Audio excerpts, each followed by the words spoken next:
What's up guys? Welcome back to my channel and welcome to AJ Reacts. So another day, another reaction video. So ngayon, meron kasi ako nakita sa TikTok, no? Nag-scroll kasi ako. Gabi ng Lagim edition ng KMJS. Ang title is Auditorium. So nakita ko rin kasi yung mga comments. Hindi ko pa siya literal or napapanood talaga. Kaya curious ako, nakita ko lang yung highlights, nakakatakot. Ang creepy eh. So, syempre, bago tayo magsimula, please subscribe to my channel and hit the notification bell para maging updated ka sa mga reaction video na gagawin natin. So, ano pang inaantay natin? Simulan na natin. Kahit 5 taon na ang nakararaan mula nung nag-videohan ng mga estudyante mula Visayas, ang isang nilalang, marami pa rin ang nahihiwagaan kung ano ang kanilang nahuli ka. Sa gabing ito, babalikan nila ang natatangi nilang karanasan sa kanilang eskwelahan. Dati pag November, dati yung KMJS talaga yung inaantay dati kasi magaganda yung kwento nila eh, no? Pero ngayon, ewan ko lang kung papalabas pa rin sila ng Gabing ng Lagim. Kasi hindi ko na rin matanda kasi matagal na akong hindi nakakaroon ng TV. Pero siguro way back mga 2020, 2021, yun yung kasagsagan na nakakatakot talaga yung Gabi ng Lagim. Talagang inaantay siya kada November, kada Undas. Sa pag-asang mabibigyan ito ng kasagutan. Nakatakot.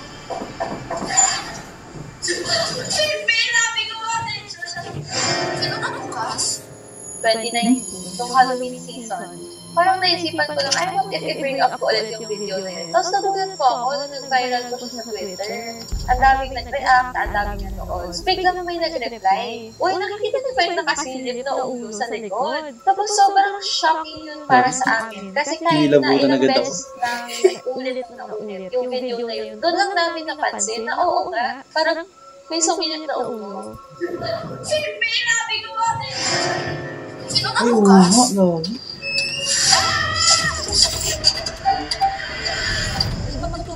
Pagbukas, unless may force na tutulak ulit.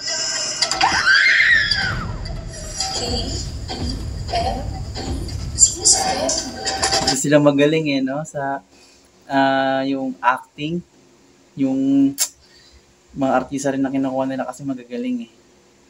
Ang galing nila, gawa ng another take nung mismong senaryo nung kwento. Parang mas gulo pa kayo nakakalaman natin dyan. Isa sa girl.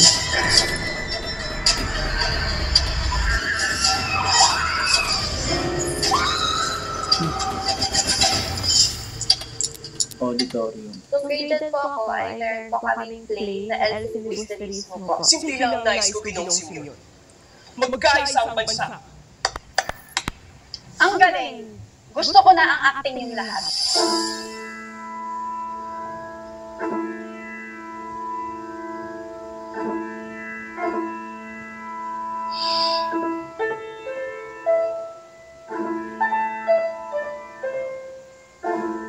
Piano?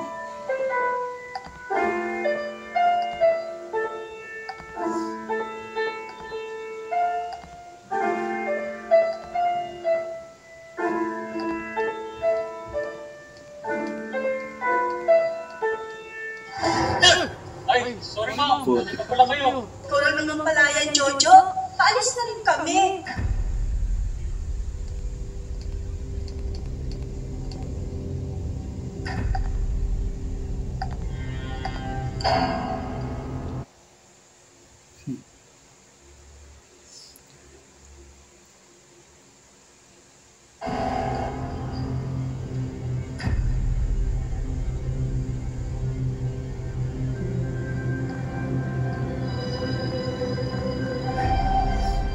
Para ma-promote po yung play namin na yun, ay kailangan namin mag-film ng mga scenes para sa trailer po namin. Ako po yung in charge ng pag-film ng scenes. Sa time na yun, kailangan namin i-film yung scene na nahuhulog si Huli sa isang balcony. Yan. So, tama. Basta dyan ka manggagaling ha.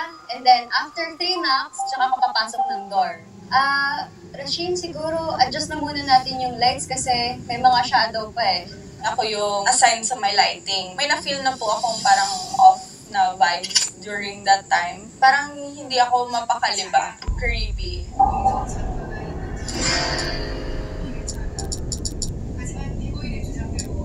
Wala namang ganyan dun sa totoong kwento. Ginadagdagan niyo pa kaya nakakatakot lalo.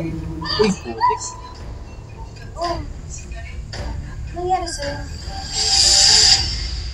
Yung instruction ko sa akin ay lalabas po ako ng pinto muna. Tapos, kakatok po ako sa pintuan ng 3 beses. Tapos saka ko siya itutulak. Hindi po tumuloy sa pagbukas yung pintuan. Tumigil po talaga siya kalagitnaan. Tapos biglang dahan-dahan siyang bumukas. Doon ko po nakita na, hala, kumpleto pa sila sa likod ng camera. Kung sino yung nasa likod ng pinto. Ayaw nga. Sino na bukas? Hindi siya nakahawak mo sa sa pinto. Uy, putik.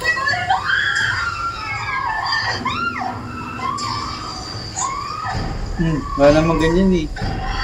Nakatakot nyo lalo. I-review po namin ulit yung video. At doon po kitang-kita yung ulo na sumilip. Hindi ba? Ang layo ng kamay niya. Pinakita na po namin sa buong klase namin yung nangyari. Nag-isip pa po kami ng mga scientific na pwedeng explanation, pero wala talaga. Iniiwasan ko na po yung kwarto na yun. Pero hindi ko po talaga maiiwasan na pumunta ng auditorium mismo.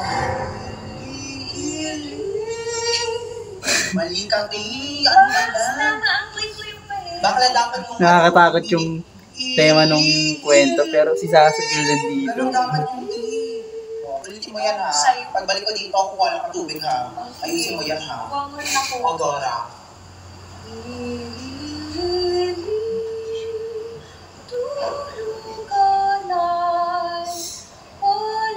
Nakakatakot talaga tong kantang ito.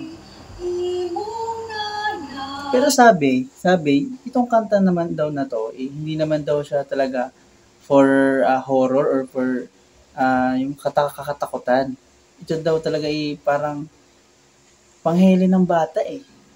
Siguro dahil dun sa lyrics na wala diri imong mama. Yun daw yung bukod dun sa tono ng kanta, parang yung message daw, yung lyrics daw ng kanta, medyo creepy. Kaya siya parang in-attach dun sa isang, horror movie yun eh. Ginawa siyang background music. Kaya siya tumatak na parang, alam mo yun, pang horror talaga siya, pang katatakutan. Katulad na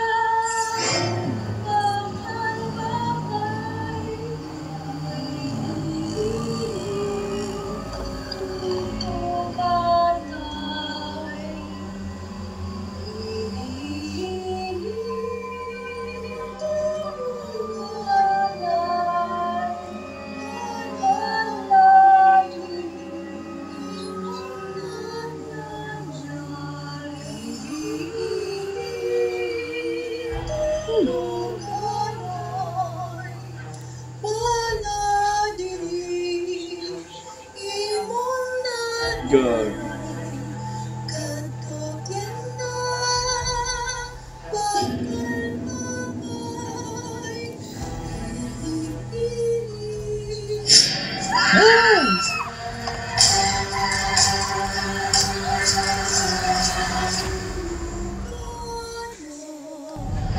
meron pong isang grand piano po sa auditorium po namin. Paggabi daw po ay tumutugtog siya mag-isa.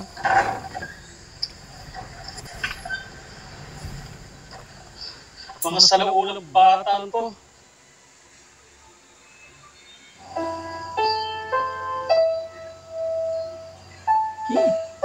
Miss, ba't nandito ka pa?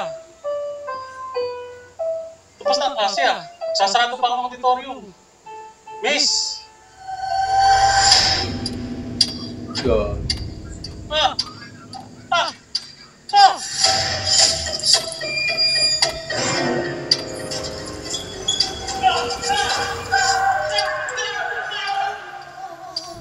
Ilang dekada pa lang ang nakararaan nung buksan ang paaralan ni ng Aubrey. Gayunpaman, marami na raw ang nangyari doon na kapag naaalala nila, magpahanggang ngayon, nagbibigay pa rin sa kanila ng kilabot.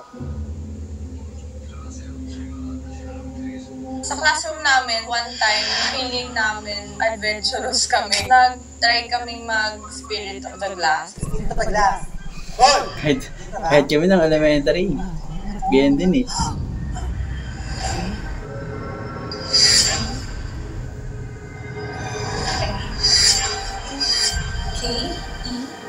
K-E-M-E-K.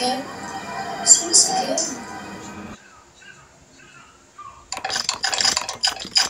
Pansin nyo, yung mga school, parang lagi siyang sinasabi na dating cemetery or dating abandonado na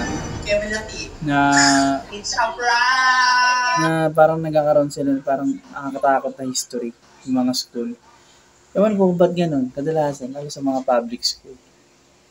Alam mo, hindi ka nakakatuwa. Parang mas bulto pa kayo mga klase natin dyan eh. Kamer to te! Magpapanipaniwala ka siya. Hoy! Minsan kayo pupunta? Hoy! May mga bakla! Wait lang sandali! May pasyat ako dito!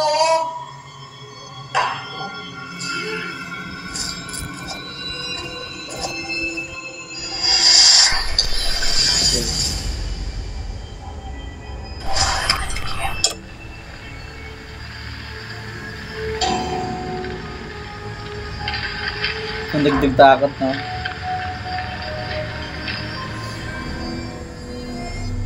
Okay ka. Gagi.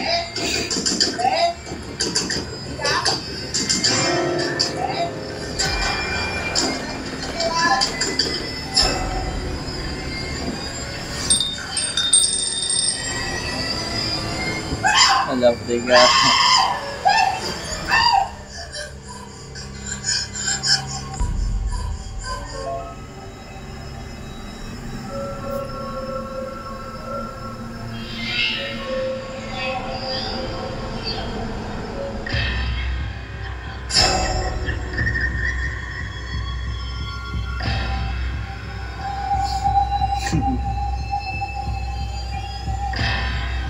Hindi ko alam kung matatakot ba ako, matatawa kay Sassy.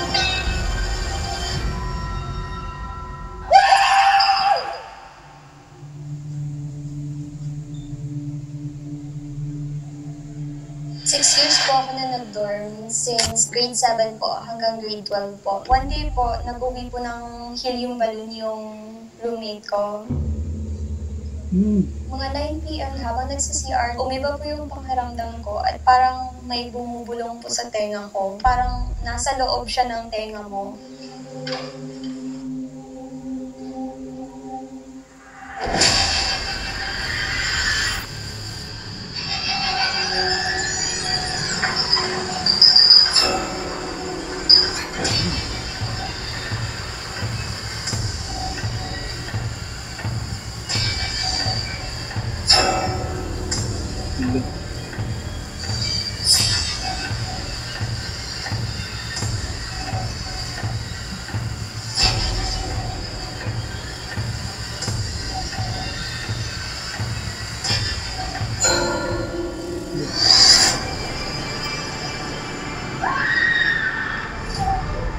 After 3 days po, yung makeup na ako nakatakot. Hindi na po siya tumatayo ng maayos.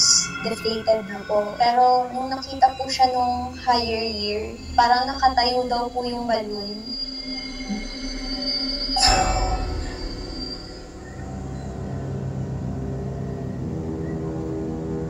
Hindi po nila ma-deserve, pero alam po nila na parang merong bata doon sa dorm. Pag summer daw po, na dapat walang mga students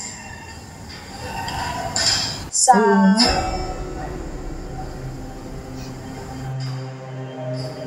Gagin na, hindi mo sigaw.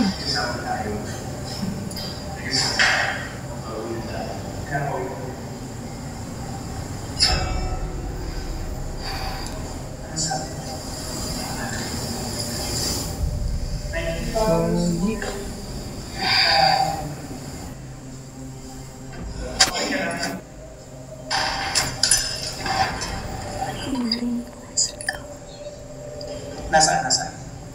Yung dito na, Rumi. Ano? parang may Anong sabi niya? Sumisigaw ko talaga yung training ko. As in, parang...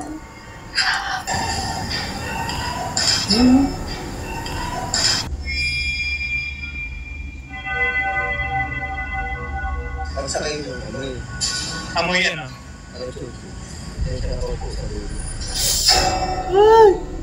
Kaya ka tumigil.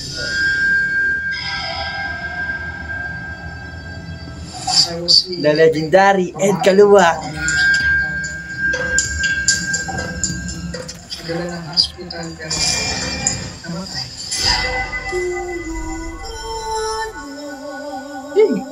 Gravy. Kaya para malaman kung ano ba talaga ang nakunan sa video, sisiyasatin ito ng mga eksperto. Sa dinami-dami ng pinapanood ko sa akin ng videos in the past, ito yung pinaka-kapaniwala na walang daya. Kita mo, pag ano pa rin yung kamay nyo, bumubukas na yung pinto. Pwede mo itago yung tali through lighting. Ito nakaharap na nakaharap, maliwanag, klaro-klaro. Walang nagtutulak yung pinto. Sino nagbukas? Yung figure na nakita natin sa likod, may or may not be a person, yung light source. Konting galaw lang yun, gumagalaw din yung shadow sa likod. So it could be balustre ng hagdanan, baka yung shadow ang nagpagalaw ng object. Sa akala mo nagtatago, pero actually yung ilaw lang yun. Na sinabi niya, yung unang bahagi nun, tinulak yung mga. Kaya nga narinig natin parang sumadsad yung pinto doon sa sahig. Tapos huminto siya ng pag-ikot dahil nga may friction. Bumalik siya forward dahil siguro hindi perfecto yung hinges dahil luma na. Maaaring siya, nakasampay na lang siya. Minsan-minsan kumikis-kis siya sa sahig. Pero minsan-minsan hindi. Titignan mo yung gatla doon sa ilalim. Meron lang isang bahagi na laging nagagasgas. Pag nakalampas ka doon, biglang bubukas yun ng malaya. Hindi. Kaya sabi mo nga di ba sumasadsad? So hindi naman yung diretso kung nakasadsad yun, di ba?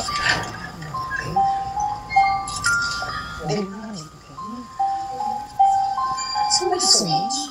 Uy, bilisan niyo ha. Saan mo ba banda naiwan niyo? Asan yung phone? Hanapin na dali. Dito ka. Kita ko. Ayun! Kita mo na? Diyan?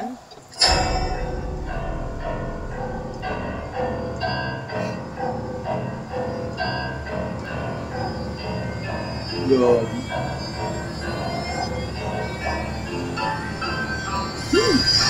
Creepy.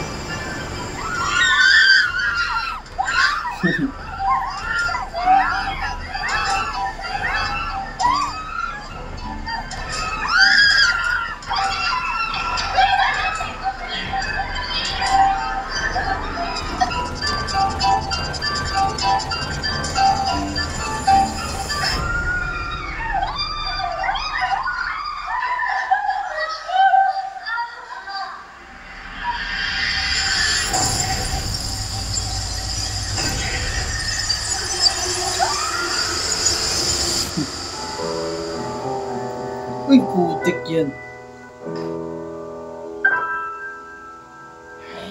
Thank you so much mga kapuso kung nagustuhan niyo po. Grabe, creepy no? Ay. Nakakilabot. Di ako naniniwala na may na yung explanation ng isang lalaki na yung pag mayroong pag hindi pantay yung sahig, may friction daw. Tapos kapag lumagpas ka doon, kusa na bubukas. Hindi yun. Kasi siya na nga nagsabi na kapag may friction yun, di nga hinawakan eh. So, paano lalagpas dun sa friction, diba? So, ibig sabihin, kung may friction man yan, pag tinulak mo yan, pag nag-stay yun dun sa may friction mismo, pwede na yun dun. Dun sa case ng video, hindi niya hawak eh. Hindi niya tinulak eh. Kusang bumukas, diba? Katakot. So, yun lang guys. Kung nagustuhan niyo po yung reaction video natin at may mga gusto pa po kayong paggawa ng reaction, so, please feel free po. Nabubulol na ako. Comment lang po kayo sa baba. At don't forget to subscribe and hit the notification bell para maging updated ka sa mga reaction video na gagawin natin. So, yun lang po at salamat.